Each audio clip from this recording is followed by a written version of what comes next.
पादमूलिपर्यन्तां गुरुनामाकृतिं स्मरे तेन विघ्नं प्रणश्यन्ति सिद्धन्ति च मनोरथः लक्ष्मीं तनोतु नितरामितरानपेक्षं मङ्गलिद्वयं निगमशाखिशिखाप्रवालं हैरम्बमम्बुरुहडम्बरचौर्यनिग्रहं विघ्नाद्रिभेदशतधारजनन्तम् सर्वेषां स्वागतम्.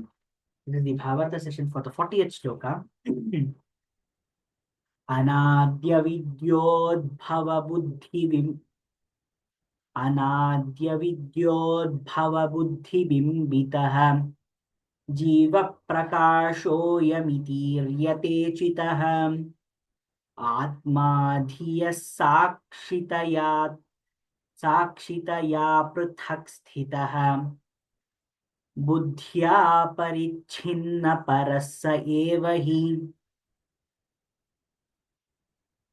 अनाद्यविद्योद्भवबुद्धिबिम्बितः जीवः प्रकाशोऽयमितीर्यते चितः आत्मा धियः साक्षितया पृथक् स्थितः बुद्ध्या परिच्छिन्नपरः स एव हि. So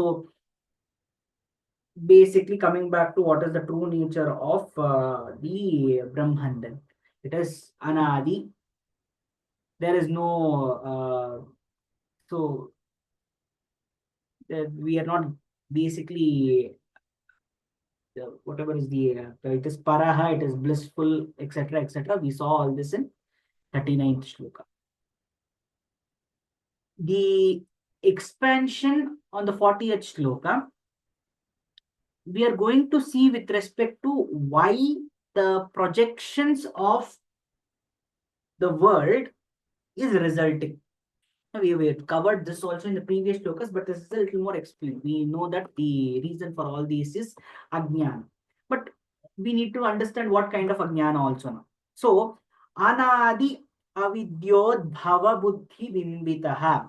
That means the projections of the mind, that is the plurality, is happening due to avidya. What is this avidya? It is anadi. That is, there is no such thing as adi for this. There is no beginning of for this. A person is born with avidya.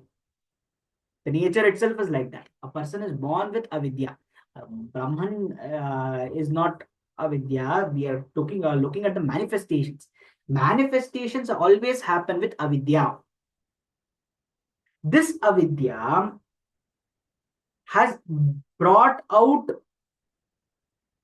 it brings out intellect. That intellect reflects on different things, because that's where discrimination starts. Then what happens? That jivatma, we are talking about jiva, it starts to alienate itself or starts to look at itself separately. Indiscriminatory power. That is where something called as aham bhava starts. It starts to pour light on itself. I am this. I am means this. So I am iti. So this is it. Or so like that. So like this is that. That is this, etc., etc. That recognition power is what brings out the aham bhava, because that is the discriminatory power. This is what brings out a avaraka tattva for the chitta. So pure consciousness that is there within me, that is facing this avaraka. Now, when we talk about that Brahman, how the manifestations of the current world is affecting, this is the highest form where it becomes an avaraka. But the inside, that is the Atma Tattva, Brahma Tattva, does not get affected. You can only envelope it. It is like coal. When we burn coal, and after some time the ashes cover the coal, it looks like it is no longer burning, but there is still heat inside it. So when we fan it, or when we remove the ashes that is covering it, we can see that there is still prakasha in there. There is still heat in there. There is still fire in there. We are being misled into thinking that it has stopped burning, or it has extinguished. The fire is extinguished because of that avarata. This is the concept of samasti and vyasti ajnana also. So this is what is happening. It is not affecting what is inside, but rather what it is doing, it is covering. It is the very famous mythological story also exists on this, where the Rahu, because he is not able to he's not able to overshadow the sun. What he does is he starts to engulf him. He starts to follow him. When he swallows it, that is the highest extent. What he can do is he can put him in his mouth. But Surya will remain Surya. We cannot do anything about it. He can also not do anything about it. So in the same way, the truth remains the truth. The Brahman Tattva remains the Brahman Tattva. Nothing will change it. But these coverings, these envelopes will change our perceptions about it. It is like a greeting card. As long as it is in that particular envelope, we have a different expectation of it. But the message inside the greeting card will remain the same only. That is not going to change just because it looks very nice. Something bad about it, some sorry message can be read like that only. I can feel it as a birthday message, but what is written in that greeting card will remain like that only. So that is what is happening over here. So this particular ajnana is resulting in an intellect or a buddhi. That buddhi is now projecting some kind of a shield or a covering to the true nature of Brahman, and that is giving rise, or that is giving rise to focus. It is putting more prakasha on the jiva, that is the nature of plurality, that is the forms that is arising out of plurality, and therefore it gives rise to aham bhava. So, but the atma from the intellect, that is dhiya, so anadi, avidya, udbhava, buddhi, bimbitaha, jivaha, prakashaha, ayam iti iryate chitaha.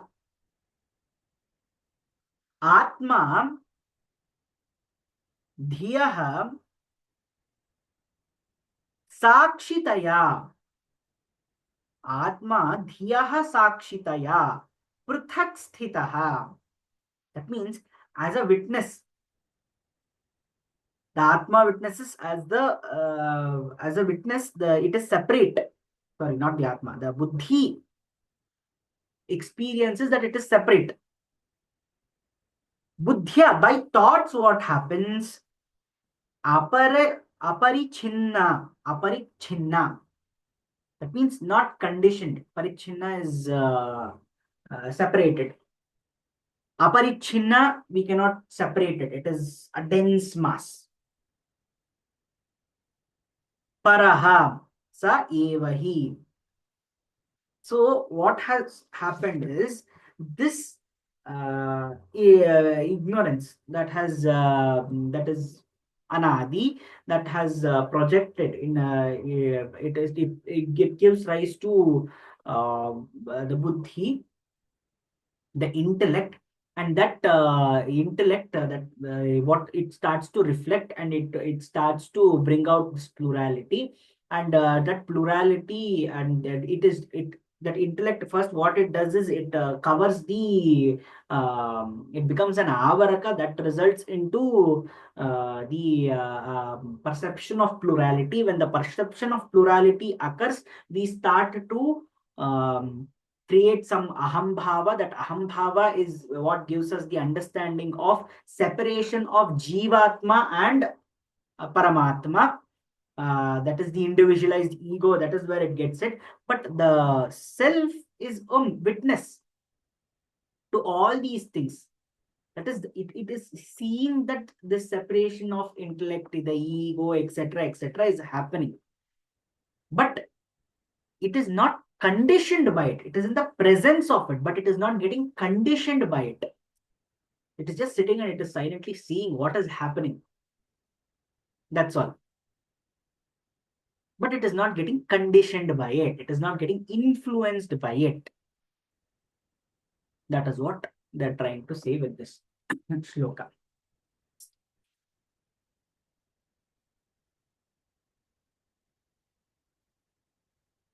स्वस्ति प्रजाभ्यः प्रतिपालयन्तां न्यायेन मार्गेण महीमहीषा गोब्राह्मणेभ्यो शुभमस्तु नित्यं लोकाः समस्ताः सुखिनो भवन्तु कायेन वाचा मनसेन्द्रियैर्वा बुद्ध्यात्मना वा प्रकृते स्वभावात् करोमि यद्यत् सकलं परस्मै नारायणायेति समर्पयामि.